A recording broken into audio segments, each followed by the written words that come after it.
is. Mics are on. Test levels are showing up. We're recording.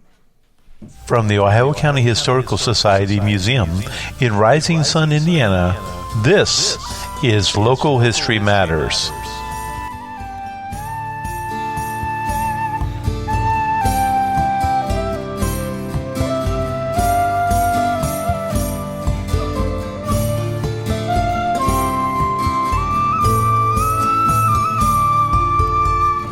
And good evening, everybody, and welcome to tonight's podcast from the Ohio County Historical Society. I'm Lane Siekman. And I'm Cliff Tees. And we're here this evening to bring you some more reasons why local history matters in our community. And tonight we're going to talk about a topic that, you know, it's probably pretty macabre or gross or it's scary or however you want to put it. You come into the museum, Cliff, and one of the strangest exhibits you can expect to see in a small town museum, it's here at the Ohio County Historical Society. What is it? Yes, it is. When you walk into the Siekman Gallery, our main gallery, sitting over by the windows facing Walnut Street is a replica of an electric chair. An electric chair in Rising Sun, Indiana. And I don't mean a power recliner. This is a true electric chair. No, the question is, why do we have an electric chair in the Ohio County Historical Museum? Why is it here? Well, to start with, it is a replica.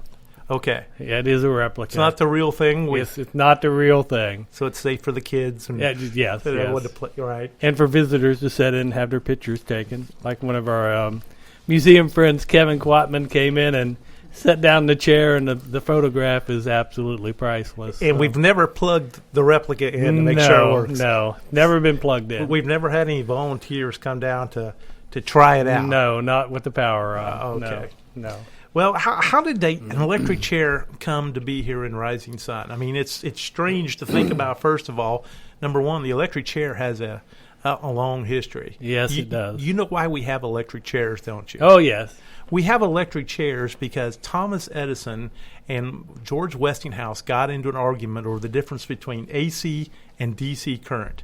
Thomas Edison, of course, invented the light bulb, and the light bulb... Bright idea. His light bulb ran on direct current. Yes. And direct current is like the juice you got in your car. It's like a battery.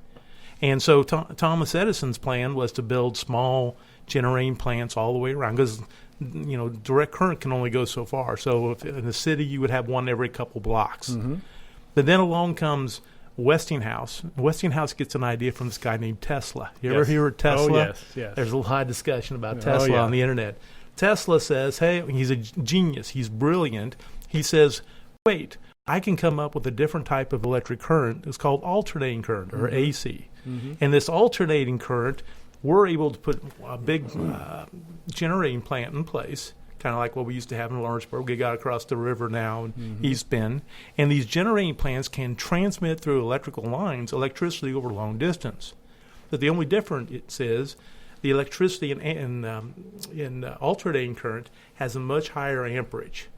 And it becomes a little bit more dangerous. And it becomes so dangerous, in fact, that when cities were fighting to decide what kind of electric to put in, Edison said, "Oh, it's so dangerous. You know, you touch his electricity, it will kill you."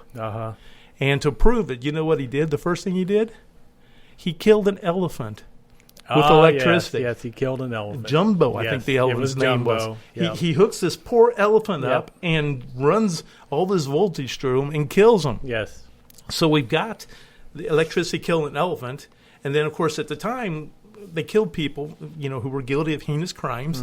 They executed them by hanging. Yes. And if nobody's gone to a hanging around here that I know of. But a hanging was a pretty gruesome event, even though it was pretty much a public event. Everybody came out, you know, and hung people. In fact, down in Fort Smith, Arkansas, they've got the federal courthouse down there. And there's hundreds of men were taken out into the courtyard there by the courthouse and hung until they were dead because of crimes and so forth. This is a pretty common thing. If you watch old Westerns, hang them high. There's lots of hangings. And so, of course, Edison's looking at propaganda. He's trying to say, hey, let's change people's perception of alternating current from something that's economical and all that, and make it something that people are scared of. Yes. And what's the best thing? He said, it's a more humane way to kill people. Mm-hmm. Okay? And so he proposes creating an electrical chair. So here we got Thomas Edison wants to create the electric chair in order to prove that alternating current is dangerous. Say, your electricity, look what it can do. It can kill people. Yes. And so the 1880, I believe, the first electric chair came around. And up in Buffalo, New York, the first guy was like a con man or somebody that, had killed someone. They had the first successful electrocution. And in fact, they didn't even know what to call it at that time. Yeah. The first person to die in the electric chair. And you know what Thomas Edison did after they electrocuted this guy in the electric chair? He wrote in the papers, he said, I guess he got, this person was successfully Westinghoused last night. Westinghouse. So the electric chair's been around a long time. Yeah. But here we are in Rising Sun. We have a replica of an electric chair here. Yep. Why? Why do we have an electric chair? Well, back in the mid-20s, right around 1926 or so, an agent from the government came down and approached a blacksmith here named Smith Riggs. And Mr. Riggs came from Rabbit Hash right across the river and had set up a successful blacksmith shop on Front Street. The building is gone now. The floods kind of took care of that over the years. Right. But he had a successful business, well-liked man, strong member of the Methodist Church. And for some reason, they approached him and said, we'd like for you to construct a new and improved electric chair. We need 2 made. Would you be interested in the contract? Why'd they come to Rising Sun? No one's quite sure. I've got an article here that was in the Rising Sun Recorder back in, I think, 1928. 28. March 2nd, 1928. It says, this new type of chair, in fact, this is a really good newspaper article. It says, modern civilization has singled him out, talking about Mr. Smith. Mr. Smith, yes. From 120 million persons, more or less, in the United States, to fashion a dread instrument of death, an electric chair, or rather 2 electric chairs, which ironically are classified as more humane than those now in use. Yes. It's a humane way of killing people. Yeah. The new type of chair, according to J.F. Griggs, a hospital consultant from Indianapolis, under whose supervision the chairs are being built, will lessen the time required to strap a doomed man into the chair preparatory to his electrocution. Yes. So this chair was the quick attach model. It was quick. It didn't have all the belts and loops. It had metal clamps, all the modern conveniences. It says here, seconds seems like hours when a man is being placed in an electric chair. I'm sure. Knowing that in a few moments he will be dead. Yes. I'd be sitting there going, take your time, guys. Hey, don't worry about that. I mean, the papers joked that, they came to Rising Sun where you could rent a modest 4-room house for $10 a month. We had 1 movie theater and few shops, and of all places to pick, they came to Rising Sun and knocked on a blacksmith's door. It said ordinarily it has been required from 5 to 10 minutes to strap a man into the chair. Yep. This new model, less than 1 minute. Yes, very quick. It's like the drive-through lane at McDonald's. Yeah. You don't have to bother, waiting and all that. They could strap you in and have you electrocuted quickly. They'll put clamps on you. And if you come down to the museum, you can see this model. Sure, you can even sit in it. We'll clamp you in. That's right. Clamps, which can be shut in the twinkling of an eye, will replace straps on the new chairs. Everything will be done to make the occupant of the chair comfortable. It even reclines. An adjustable reclining back has been put into the chair. It even reclines. So. I've got one of those magic chairs at home where you push a button and the legs pop up and your eyes go closed. Yeah. I mean, but that chair, why a reclining electric chair? Yeah. Hey guys, is that comfortable for you? Are you good? Are you comfortable? Yeah, I'm ready. My back is killing. Kill me now. Sorry, I shouldn't have said that. But so they came here apparently because they were looking for a certain type of timber. Yes. They were looking for heavy-duty, 3-inch, air-dried white oak. And that was abundant in the woods around here at the time. So Rising Sun has a tremendous history in chair. Yes, it does. Chair Furniture making. history, yes. You would think Whitlock, of course, the chair factory ran here for years. Whitlock's in operation at the time, but they don't go to Whitlock to build the electric chair. No, they don't. They don't. Who actually, Smith was part of it. There's a guy named Williamson. Yeah, Mr. Williamson was his carpenter in his blacksmith business, his partner. So he constructed the wood frame. Mr. Riggs, of course, did all the metal work on it. And they put it together, and here's the amazing thing, and I don't know if my office currently is now on Main Street. Yes. It's in the old Dibble Hardware building down on Lower Main Street, and they actually went and exhibited these chairs. Yeah, the chairs were on public display in the window of your office. Right. And it attracted some 4,500 people from Cincinnati came down and stared at this chair in the store windows. They came down to look in the window at an electric chair. They were fascinated by it. Fascinated. And it wasn't easy to get here from Rising Sun back in 1928. All you had was River Road. I mean, you had to either swim or ride a boat or or whatever to get down here. But people came from all around. They did. They lined up to take a look at this chair, and it was quite a crowd, like you said. It said the article in here. It said again, we're back at the newspaper. Possibly the most unique, and without a doubt, the most gruesome order ever received by a local manufacturer was one for 2 electric chairs, which came to S.N. Riggs Blacksmith this week from the state of Illinois, and he will be assisted in their construction. And then there's lots of pictures in the paper of people showing the electric chair on exhibit down in the front the front window of my office. And we even have a photo of it, the first one being done, setting out in front of the blacksmith shop, so they were quite proud of it. So quite the talk of the town. So after these chairs were completed, where did they go?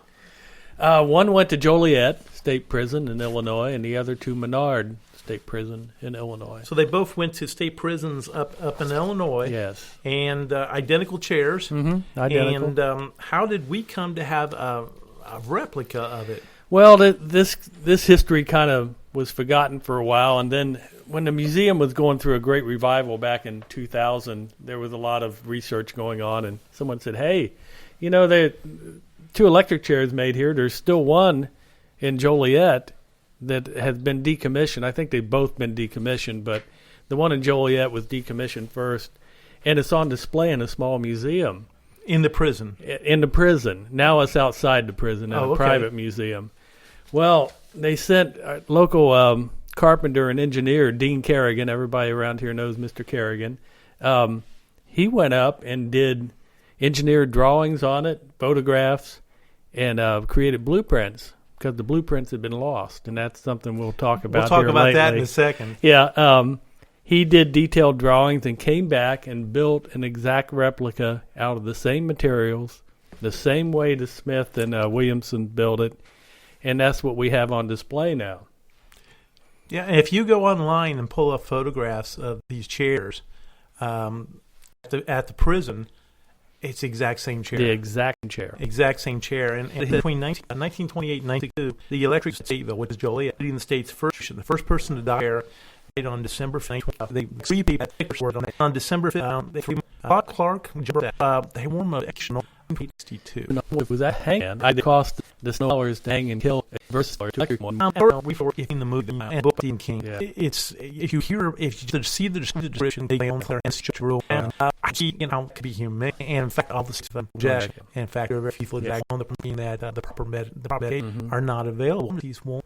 It was just state, and so you had people coming up with mixes that didn't kill people. Yeah. Electric chairs kill people. They're on highlighted several times too. Electric had old Sparky or there never been any I've read. This was old Sparky on the Mayor and Rising. So we don't open it somewhere over in Illinois. This is 38 article. Some judge interviews where St. Louis will be the first match in Illinois. Every out opponent of cap punishment grant clemency who's denying the slave her brother for his insurance money. So with another guy, Angelo Giacomo, too, she was scheduled to be electrocuted at Menard. So when he did not. Elect chair that was Rising Sun. Which is called Bull. The interesting thing, John, another of the condemned, 99 for his last year, was Mrs. Porter was accused of hiring John on his wedding day. The girl he wanted to marry because the missionary gets $3,000 insurance policies naming the sister. So if you're planning, be careful about taking your sister off insurance. Apparently, $3,000 is enough to get her broke in 1938. Odd family dynamic. I'm sure how that worked. She was killed in the chair. Obviously, the chair think absolutely. yeah. And so Yeah. so but now Private spoke to the museum, and a couple of years ago,